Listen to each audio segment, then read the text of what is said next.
ما كان دريرينو ما دقاقينو ماشي بان تاغنahay waxaan u taaganahay cadaalada weey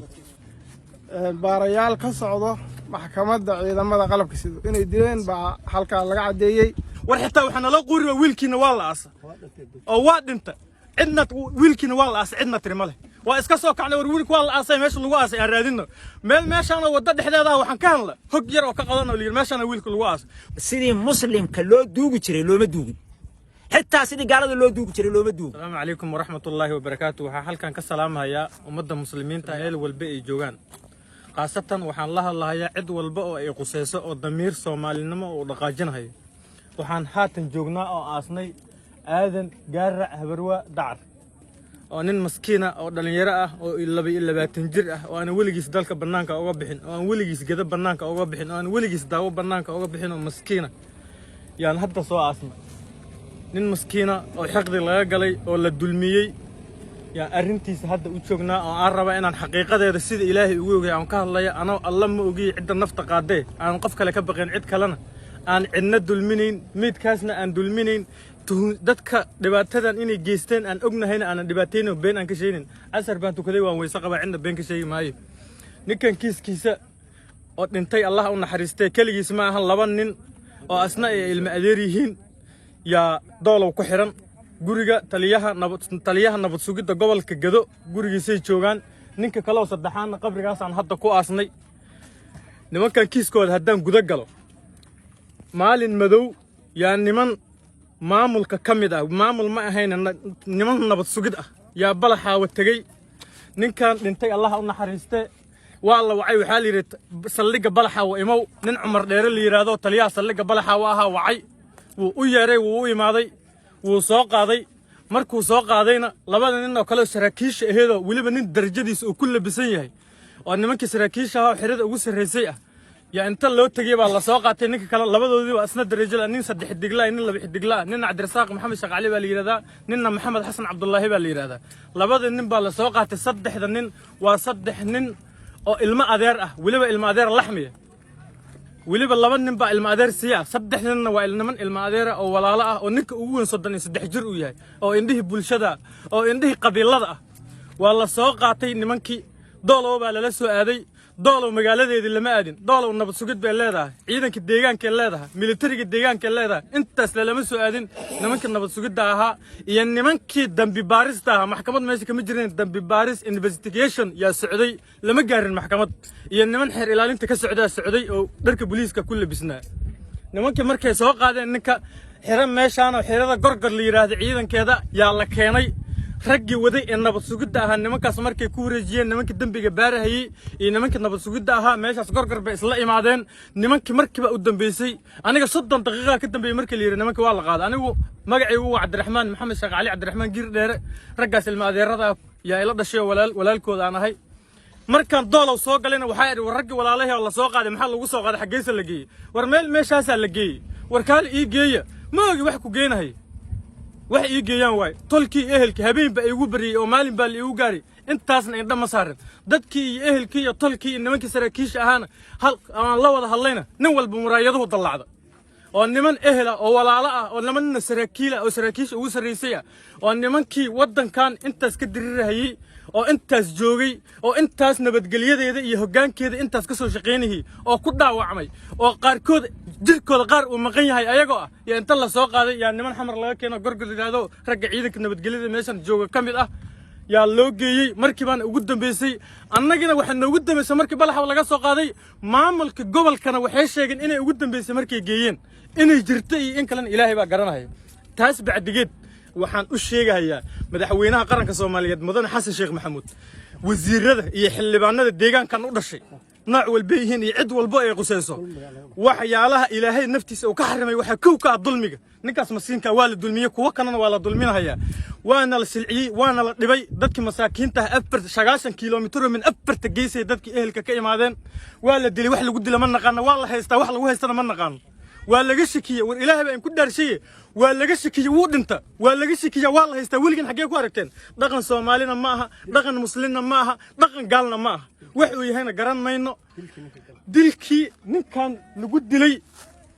ayadoo nimankii sidii ay loo keenay xerada gorgor ay u tahay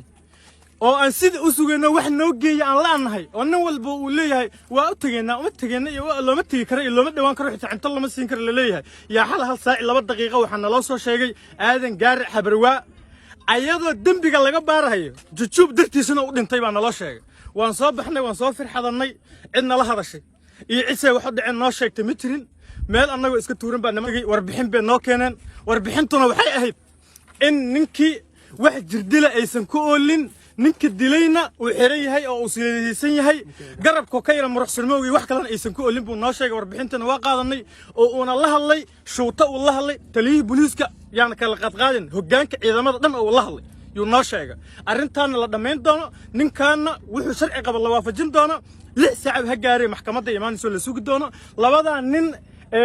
meesha ku xiranna kiiska lagu haysto hadduu run yahayna la maxkamadayn doono hadduusan run ahayna waxay maxkamadda ka qabta la marin doono halkaas markii ay marayso annagu waana la dejiyey dad shacabaan ahayn madaxdeenna baa nala hadashay waa kala tagnay guryaheedii baan kala aadnay waxaan sugaynaa maxkamad noo imaado wiilkeenniyo aasanno oo dadkii iyo tolkii iyo ehelkii ay u imaadaan waxaan ku soo kacna wiilkeenniyo la yidhi waa la aasay war yaa aasay ma ogi wax aasay war ilaah baan ku dhaarshayay inta dila haddana la aasaya guddo far baa haddana la aasaya wiilkii aadan gaaracaha god 1 mitir inta lagu aasay oo qalkiisa halkaas loo jeediyay oo waliba mid dadka qofka muslimka markuu dhinto dadku dad muslimo weey madaxiisa halkaas loo jeediyay halkaas loo jeediyay meel wada dhexdeeda lagu aas markaas ciid inta saas lagu yiri 12 subaxnimo qof ehel uma joogin walaalkii ma joogin adeerkii ma joogin in adeerkii ma joogin walaalkii ma joogin qof oday ah oo ka socdo oo xitaa garguduud ma jirin qof askari kama socon cid ka socotay male inta ciid saas lagu yiri waa la iska soo tagay war xitaa waxana la qoori wiilkiina waa la aas oo waa dhinta cidna wiilkiina waa la aas cidna tiri male waa iska soo kacnay war wiilku waa la aasay meesha lagu aasay aan raadino meeshaan wada dhexdeeda waxaan ka hadla hog yar oo ka qadan oo liir meeshaan wiilku lagu aasay wiilku waa iska soo faaganay waa iska soo kaxaysanay xaafadan geysan xaafada markaan geysanay wiil aan dhaqnayn oo aan xitaa qofka muslimka waa loo weesaysiiya oo waa la dhaqaa aan la dhaqin yaa u tagna oo marasaan lagu yiri oo dhiigiisa leh ilaahay baa ku dhaarshay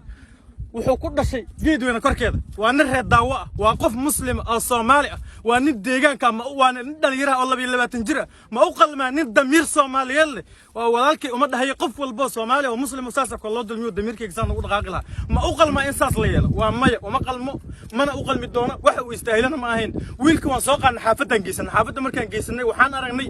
wiilkii oo dhiig ka socdo waan fur dhiig marka aragnay waxa uu yeernay nimanka saraakiisha iyo niman odayaal ah waan tusnay waxaan niri annaga sidana loo sheegay baaritaanka hordhac ah oo wiilkan ku saabsanaa in wax dhibaato aysan gaarin oo murux yar uu gaaray murixi gaaray ma ogiye inji waxaas ninkan ku dhintay baaritaanka ku dhintaan la yiri wiilkii arinta markaa furnay oo la arkay meedkiisi sababti loo qarinay aheena way ka duwaneed wiilkan qoorta inta la qabtaa la kala wareejiyay koranta ku dhignayd afarta joo madaxiisa sankiisa dhiigi madoobaadkii bareeshirka dhiigiisa dhan baa la cadadinahay markii inta korontada lagu qabtay dhiigiisa uu kacana baraf ba afka loo gelinahay oo dhiigiisa la qaboojinahay qoorta inta la qabtaa caadi loo kala wareejiyay halkaasna koronta looga dhajiyay garbahana koronta looga dhajiyay lugaha hoosana jilbahana koronta looga dhajiyay intaasoo ku dhacday oo jareexa ahna dee garan maayo wixii 12 saac loo duugahayaybo waxa la qarinahay wax jirkiisa ku yaalo bila aadanka hadduu wax ka qarsoomana الله سبحانه وتعالى يصحبك قرصومين وعدالة كسوجينا الله سبحانه وتعالى مركي حتى أولو الأمر وضن كان ينكسوجينا إن عدالة ويلكاس وهلا كواس كلا الظلم يقول وحي استوى أنا وحبق قلب سنين هدنا حتى أنا قرن وحي كسوجين يا محقق سنين الله دنكيس اللي قفصه أنت كلام عدة والباقي قصيصة فصيح كرتا إن ضدك الله وهلا إن الله فصيحان قعد سنة هيا وحي أن قلدنا الشيطان بكاء هذي وحي أن صحينا إلهي دنكيسي كاهاتي السلام عليكم ورحمة الله وبركاته أرجو وحارها ويلك به بان هذا يصير أفتنا أديك بان ويلك مركي عن قدار يقول نقضه ويلك نيرو لواتن يكوتشروها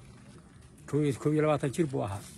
الدون كحرد دورة ديت مجري هل هبينا كون صبري هل بالله نكون سيرجري نكد علينا عنك ويكوني نكد لا شيء بعنيك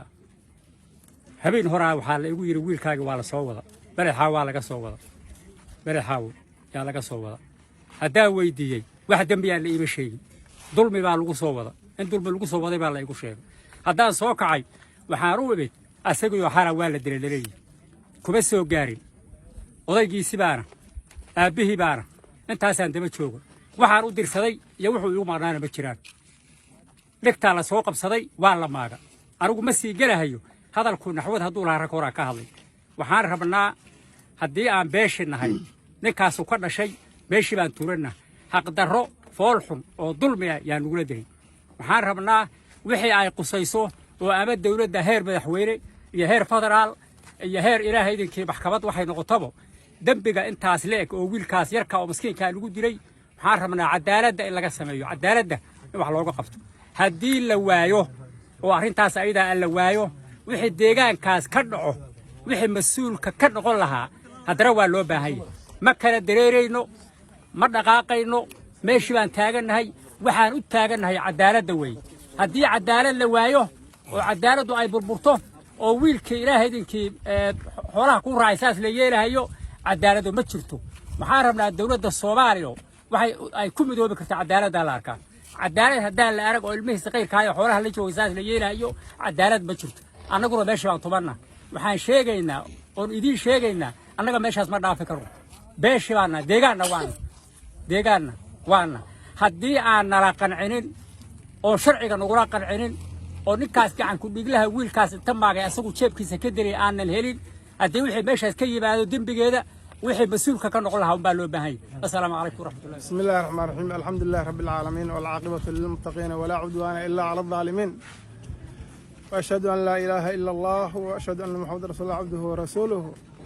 ولا ليال وحبضا هذا البضن ماشان ومانا نمانينا كتشيدنا ماشان وحن كواسنا ونين دلن يرى ولبي لواتين جرى ولا الكينا وحوصة وبصدي قعان كحق درن بعد الشيء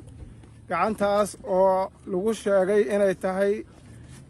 baarayaal ka socdo maxkamadda ciidamada qalabka sida inay dileen baa halka laga cadeeyay qiraalna ay ka yihiin sabab alla sabay u dileen ma naqaano dambi u geystayna ma naqaano dadkiisi baan nahay wax naloo sheegay iyo wax nala wadaagay iyo waxaan ognahay midna ma aysan jirin waxa laga soo qabtay daraad degmada balad xaawo saldhiga looga yeeray sida naloo sheegay markii saldhiga looga yeeray talihii saldhiga uu soo qaaday nimankaan ayuu u keenay kiis ciidamo iyo dilal ciidamo ka dhaxdhacay ayay gobolka u joogeen nimankaas sidaan ka warhaynay kiiskii asaga ahaa yaa dhexda looga daray waa la soo qaaday doolow baa la keenay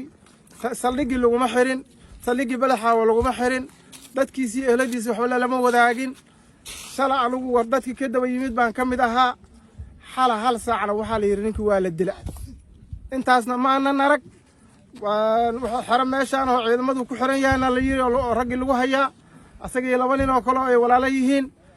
sidaas daraaddeed ninkaas yuu ku dhintay waxaasuu soobsaday wax dembi ah oo cad oo markaan weydiinay taliyihii gobolka nabad sugidda aan weydiinoo nidhi wax dembi ood ku haysaa ma jiraan mayuuna yidhi taliyihii saldhigga balaxa oo soo qabtay markaa la weydiiyo nidhi ninkaa ma wax dembi oo cad baad ku haysaana ma hayuu yidhi wax dembi ah waa la ii diriw yidhi waana soo qabaa la yidhi waana soo qabtay marka waxaan sheegaynaa oo halkaan ka codsanaynaa dowladda federaalka iyo intii muslim ah oo arrintaa wax ka qaban karta ama ka diirnaxayso in arrintaa wax laga qabto dulmigaasaa gobolka ka jiro hadda ka hor xamar waxaan ka maqli jiray nin maxkamadu xukuntay oo nin kale lagu bedelayo oo maskiina inta la soo qabtay qof allaala qofka jilaac la bada saas ee Soomaali isugu tumanaysa waxaan ka codsanaynaa dowladda federaalka iyo dadka muslimiinta in cadaaladda loo soo noqdo ninkaan inuu cadaaladda la rabnaa ehelkiisi baan nahay dadkiisi baan nahay wax lagu dilay maxkamad la keenay meel wax ku sameeyay cid og ma jirto waxaan ka codsanaynaa dowladda federaalka iyo madaxweynaha iyo xukuumadda iyo baarlamaanka in cid kasta inay arrintaa ogaato wixii laga qaban karaan laga qabto taliyaha nabad sugidda heer federaal arrintaa inuu wax ka qabtaan rabnaa arrintaas inuu wax ka qabtaan rabnaa dadkii asaga soo diray guddoomiyaha maxkamadda federaalka iyo shuute inay arrintaas soo farageliyaan maxkamadda ay wax ka qabataan arrintaas waxaan nagula xiray oo nala yidhi maxkamad baa la sugayaa welina hadda waan taaganna waxaan goobtii ninka lagu dilay baan joognaa inaan ka dhaqaaqnana ma rabno ilaa ma aan cadaalad helna ka dhaqaaqi mayno waxaan rabnaa inay imaado maxkamaddu inay arrintaa wax laga qabto in sharciga la waafajiyo haddii dembi uu leeyahay dembigiisa loola caddeeyo haddii dembi uusan lahaynna nagala garbaxo oo gacan ku dhiglihii waa la hayaa wuu joogaa halkaanuu ku xiran yahay nala yiri welina anna kumaanan arag waxaan rabnaa in gacan ku dhiiglaha sharciga la mariyo oo siduu u dilay iyo meeshuu ku dilay iyo siduu yeelay in la yeelo hadduu ceeji ku dilay in ceeji lagu dilo haddii uu ku dilay xarig in xarig lagu dilo hadduu xabad ku dilay xabad kuma uusan dilin korontuu ku dilaa la leeyahay luquntu waa jabantaha la leeyahay ninkan waa nin macnaha lagu tuntay baaris baan anoo baara ayuu ninku saa noqduu yiri baa la yidhi marka waxaan rabnaa oon codsanaynaa oo haddaan nahay beeshii iyo dadkii ehelkaa oo ninkaa uu ka dhashay aan codsanaynaa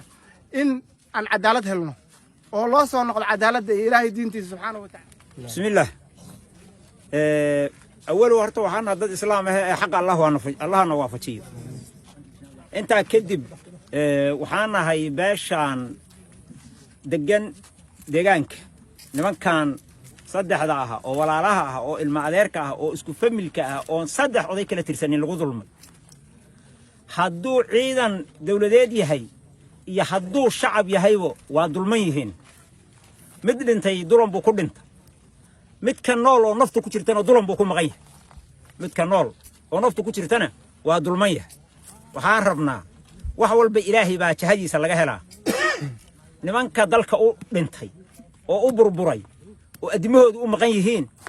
oo dhaawacooda anigu aan u dhayay oo geela ugu qalay oo dib ugu noqday oo qaranka Soomaaliya hadii la hortaagna oo dulman oo madaxda ah xuquuqdii ay lahaayeen iyo sidii ay ahaayeen in loo soo celiyo waxaan rabnaa mid ka dhintay adeerkii baana taariikhna nololkiisa markaan akhriyo 22 sano u jira 8 sano dugsi lagu galiyay aniga aabahay oo la yaqaano Maxamed Ahriyaare la yiraahdaa galiyay goofo iyo geed weyn dhexdoodu ku barta ma dhaafin kama gudbin xira cadow ma gelin mid ciidanna ma gelin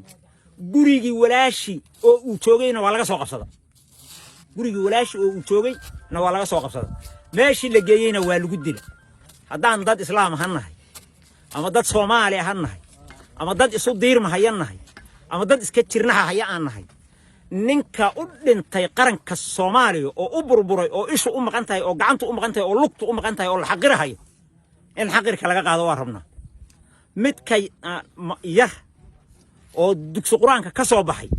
oo iskuulka iyo cilmiga dhigan hayay oo la soo xaqiray oo haddana sida foosha xun loo dilayna xaqa in la waafajiyo waa rabnaa intaa waxaa ka daran wax dadka islaamka ah hadduu Soomaalidu islaamnimadu dhalasho ma aha horta laakiin Soomaalidu way caadaysataa oo islaamnimada way xurmaysaa qofku asagoon ku dhaqmaynin iyo xurmeeya sidii muslimka loo duugi jiray looma duugin xitaa sidii gaalada loo duugi jiray looma duugin wado qashin qub ah oo eygu qufanahayo eyga oo qufanahayo oo dooligu qufanahayo oo waxba wixii ka xun ay qufanayaan dhexdeeda inta la dhigay oo loo kala xaaray qashin qubki yaa lagu roga hadii ciidi lagu roga waa si bini'aadanimada ka baxsan waa si islaamnimada ka baxsan waa si Soomaalinimada ka baxsan dawladda Soomaaliya heer sare iyo heer dhexe iyo heer degmo